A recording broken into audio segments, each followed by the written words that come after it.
Show में साथ देने का शुक्रिया और आपके सवालों का भी शुक्रिया जो बहुत इंटरेस्टिंग होते हैं। और इस सिलसिले की पहली कड़ी, पहला सवाल, लोअर दीर से तासीर। आपने बताया कि इमरान खान और इस्टेब्लिशमेंट के दरमियान मौका या डील हो गया, वो बाहर आ जाएगा। जब बाहर आएगा वो हुकूमत चीन से नहीं बैठेंगे, कभी धरना करेंगे, कभी लॉन्ग मार्च करेंगे, कभी एहतजाज करेंगे और रोज नए नए ड्रामा कर रहे हैं। बताओ ना, सिटी सपोज ज्यादा नहीं है मुस्लिम लीग ने उनके साथ, जो 2023 या 22 में पीडीएम को हुकूमत मुल्क डिपार्ट के मुकाम पर था। मुस्लिम लीग ने अपना सियासी कुर्बानी दी है और मुल्क डिपार्ट से बचाया, और फिर इमरान खान आ जाएगा, फिर मुल्क का बेड़ा गर्क हो जाएगा। फिर क्यों नहीं वो 2024 इंतखाबात में नवाज शरीफ को मौका दे दिया? बेहतर नहीं था? वो इतना दुश्मनी नहीं किया था फौज के साथ, वो सिर्फ पीस के खिलाफ था और भाजपा के खिलाफ था। इमरान खान सारा मुल्क की दिफाई इदारा तबाह कर दिया। वो कोर कमांडर और उस पर हमला किया, जना उस पर लाहौर में, पिशावर में, अमारत मलगरा में फौज की छावनी पर हमला हुआ। तो इंडिया भी नहीं कर सकता जो इमरान खान साहब ने किया था। क्या वो नवाज शरीफ को फिर मौका मिलना चाहिए? इमरान खान साहब को मौका मिलेगा, नवाज शरीफ को कोई नहीं मिलता दोबारा मौका। आपने तो मियाँ साहब के दिल की बात की है। नून लीग वाले बड़े खुश हो गए आपकी बात सुन के। तो फिर ये सवाल मेरे से क्यों पूछते हैं आप? मैं अगर इसका जवाब दूंगा तो वो जवाब चलेगा नहीं, तो ये जवाब किसी और से तलब करें। आपको पता ही है कहाँ से ये जवाब तलब करें। बहरहाल बात यह है जी कि मियाँ साहब का बाकी बातें तो जो आपने कही सही हैं, मगर मियाँ साहब के तल्लुकात जो है ना इस्टेब्लिशमेंट के साथ अप एंड डाउन रहे हैं, तो इसलिए थोड़ा बहुत लॉस ऑफ कॉन्फिडेंस दोनों में एक दूसरे के बारे में रहा है। अब ये इतनी जल्दी ये ख़त्म नहीं होता। अब मैं आपको बताऊं, जब ये सब बातें हो रही थी तो उस वक़्त मियाँ साहब भी लंदन में थे, मैं भी लंदन में था। तो ये बातें हो रही थी कि अब यहाँ गवर्नमेंट बननी है, इलेक्शन होने हैं। पहले एक पीडीएम की गवर्नमेंट बनी, फिर एक इलेक्शंस की बात आई कि इलेक्शन होने हैं, सो फिर ये बात आई कि कौन प्राइम मिनिस्टर बनेगा, कौन नहीं बनेगा।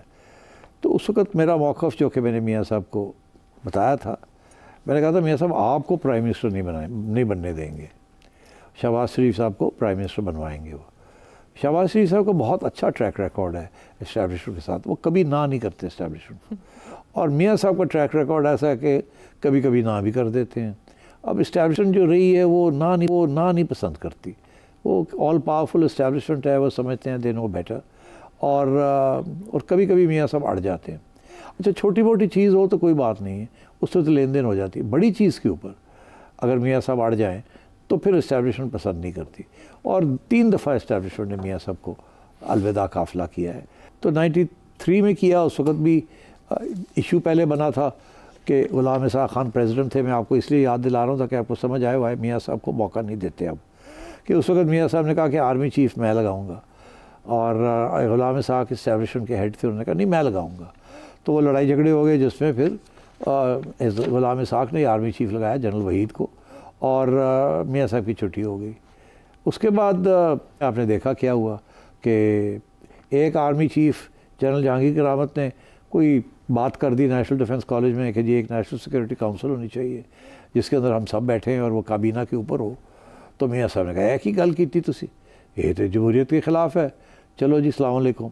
तो जहांगीर करामत साहब वालेकुम सलाम करके घर आ गए। तो वो भी इस्टेब्लिशमेंट के अंदर वो बात पसंद नहीं की गई।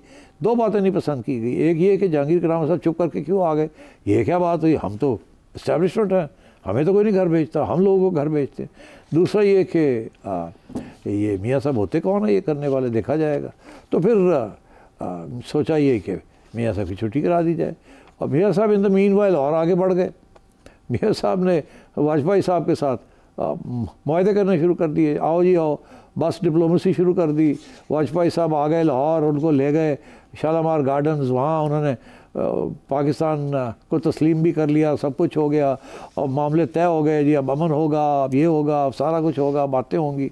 तो पीछे से जनरल मुशर्रफ ने, जैसे कहते हैं ना, कालीन खींच लिया। पहले सलूट करने से इनकार कर दिया, फिर कारगिल जाके कर दिया, और मियाँ साहब को कहा कुछ और ही कहानी दे दी। मियाँ साहब को पता ही नहीं चला हुआ क्या। तो फिर उसके बाद जब मियाँ साहब ने मुशर्रफ को निकालने की कोशिश की तो उसने इनको निकाल दिया।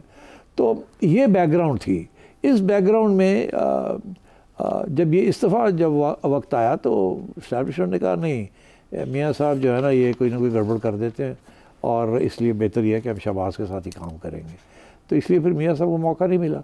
तो फिर मेरा ख्याल है मियाँ साहब ने ये सोचा कि अच्छा ठीक है फिर तुसी कर लो, मैं बाहर बहना तो कम से कम फिर मेरी धी वास्ते थे कोई जगह कड्डो ना। तो उन्होंने फिर जैसे कहते हैं ना कड़वा घूट करके अपनी बेटी को चीफ मिनिस्टर और उधर भाई प्राइम मिनिस्टर, और यहाँ सेटलमेंट हो गई और ये बड़ा अच्छा इंतज़ाम चल रहा है। मियाँ साहब पीछे हैं, जो भाई उनको कंसल्ट करते हैं, बेटी भी कंसल्ट करती है। Welcome back to the show. Pakistan और इंडिया के दरमियान मई के महीने के आगाज़ में क्या हुआ, 6-7 मई को क्या हुआ, 9-10 मई को क्या हुआ, ये अभी भी ज़ेर बहस है। लेकिन बात तब होती है जब आपको मुखालिफ के कैंप से ही आवाज़ें मिल जाएं जो आपके बयानियों को सपोर्ट करती हों, तो वो बहुत अहम है। स्पेशली अगर बीजेपी के कोई सीनियर रहनुमा बात कर रहे हो, बता रहे हो कितने तैयारे गिराए गए थे पाकिस्तानी एयरफोर्स की जानिब से, या शिवसेना के कोई रहनुमा बता रहे हो कि हुआ क्या था इंडिया के साथ। मैं 3 जुमले बाद मेरी थ्योरी को हिमायत कर रहे हैं। हाँ, वो कह रहे हैं कि वो जो 6 आतंकवादी हैं वो इसलिए नहीं पकड़े जा रहे कि उन्होंने बीजेपी में शमूलियत इख्तियार कर ली होगी, बहुत गहरा तंज इसमें छुपा है। और उससे पहले जो डॉक्टर सुब्रमण्यन स्वामी कह रहे हैं, वो कह रहे हैं राफेल ही बढ़िया नहीं थे और इस पे इन्वेस्टिगेशन होने नहीं देंगे नरेंद्र मोदी जी, क्योंकि वो जो उन्होंने बात नहीं कही, हाँ, वो कहना चाह रहे थे मगर कहा नहीं, हाँ, इशारा कर दिया, क्योंकि राफेल डील के अंदर बड़े सीरियस करप्शन के एलिगेशन घपले हैं कि कमीशंस खा गए बीजेपी वाले, हाँ, लंबे चौड़े। अच्छा। और बाद में वो सब मैं क्या कहूँ, फ्रांसीसी ट्रांजैक्शंस के अंदर ये पहली दफ़ा नहीं है कि इस किस्म के इल्ज़ाम लगे हैं। जब हमने सबमरीन्स ली थी तो उस वक्त भी इल्ज़ाम लगे थे पाकिस्तान के अंदर भी कि इस किस्म की चीज़ें हुई थी, किकबैक्स। तो ये तो, और नरेंद्र मोदी के ऊपर तो बहुत सीरियस इल्ज़ाम है पार्लियामेंट के अंदर भी कि इंक्वायरी करो, इन्वेस्टिगेट करो, अकाउंटेबिलिटी करो कि पैसे कितने खर्च किए, क्या हुआ क्या नहीं हुआ। अच्छा, तो इनका ये पॉइंट आउट करना कि वो तैयारे बढ़िया नहीं थे, बजाय इसके कि ये कहें कि पायलट जो थे वो मुशाक नहीं थे, ये क्या ज़ाहिर नहीं, मेरा ख्याल है पायलट्स की भी गलती नहीं थी और तैयारों की भी गलती नहीं थी। फिर जो चीज़ थी वो आप एडमिट करें कि पाकिस्तान ने जो प्लेटफॉर्म बनाया था इंटीग्रेटेड वॉरफेयर का, और with the help of China, उसकी तवक्को नहीं थी। That is what defeated the Rafale and that is what defeated the Indians. Rafale jet is a first class jet, कोई इसमें शक ही नहीं है, बट वो जो तवक्को कर रहे थे ना कि it will tilt the balance because of its long range radar and long range missiles, वो नहीं हुआ। We were able to block them and we were able to get them because we were integrating our systems with AWACS, satellites, and electronic jamming techniques, and also our long-range PL-15 missiles. Okay, so इस तरह के बयानात Modi government के लिए कितना बड़ा threat हो सकते हैं? आपने पहले ही कहा कि जयशंकर साहब तो एक तरह से खिलवत में जा चुके हैं या कॉर्नर हो चुके हैं, वो एक्सप्लेन नहीं कर पा रहे चीज़ें। फॉर नरेंद्र मोदी ऐसे बयानात वक्त के साथ बढ़ेंगे या वो दबाने में कामयाब हो जाएंगे? तो स्वामी साहब तो RSS, he is a hard line Hindu nationalist ji, और बड़ी इज्जत है इनकी with in Indian hard line circles. इनकी बेटी जो है, she is married to a Muslim and she is a top journalist in India, यहाँ चक्कर भी लगाती रहती हैं पाकिस्तान के। अच्छा। Highly respected. तो इनका लफ्ज़ों में बड़ा वज़न है इन इंडिया। तो ये तो मोटी बात कर रहे हैं, कहते हैं यस इन्होंने बता दिया आपको कितने, और 5 कह रहे हैं, एक्चुअली वो ज़्यादा ही हुए बट चले 5 ही सही। फॉर द टाइम भी उनकी जुबान से इतना भी बहुत है, बहुत। और ये जो दूसरे साहब आपने बताया वो तो बहुत आगे चले गए ना, वो तो कहते हैं कि कराए हमने, बीजेपी ने कराया ये सब कुछ, इसीलिए वो बंदे नहीं मिल रहे क्योंकि वो तो बीजेपी के अंदर ही है, ज्वाइन कर चुके हैं। तो आई थिंक स्लोली इंडिया के अंदर, जैसे मैंने कहा था आपसे कि ये क्योंकि झूठ मबनी था ना, सो इसलिए this will come out. Aahista Aahista लोग बेवकूफ़ नहीं है, वो सवाल करेंगे। इस वक्त जो रेडिकल नेशनलिस्ट किस्म की रेटरिक चल रही थी वो आहिस्ता आहिस्ता कम हो रही है, दम तोड़ रही है। But at the same time threat अपनी जगह पर मौजूद है जंग का, और आपने इस पर सबसे पहले इशारा किया था। लेकिन हमारे chairman joint chief of staff committee general Sahir Shamshad Mirza, वो सिंगापुर में शंग्रीला डायलॉग फोरम में शिरकत के लिए हैं, तो वहाँ उन्होंने राइटर्स को एक इंटरव्यू में ये कहा कि अब की बार अगर कोई जंग छिड़ी तो मुदाखलत का चांस नहीं होगा। इसका क्या मतलब कि अब ये बड़ी इंपॉर्टेंट बात की उन्होंने 2 बातें कही हैं जी। एक तो उन्होंने कहा कि जो बॉर्डर के ऊपर जो आर्मी खड़ी थी जी, वो अपनी अपनी पोजीशंस पे जा रहे हैं जी, ठीक, तो वहाँ तो कॉन्फ्लिक्ट का इतना चांस नहीं है शॉर्ट टर्म में। हाँ, 22 अप्रैल से पहले की पोजीशन। बात आगे जो की है कि अगली कॉन्फ्लिक्ट, एक तो उनका ये इशारा कि शायद होगी, और फिर ये कि अगली कॉन्फ्लिक्ट में मीडिएशन का रोल इतना नहीं होगा। क्यों? वो इसलिए कि इस दफ़ा तो 4 दिन की जंग थी ना जी, जिस 2 दिन के बाद मीडिएशन शुरू होगी, बिकॉज न्यूक्लियर थ्रेशोल्ड की तरफ इशारे होने शुरू हो गए थे।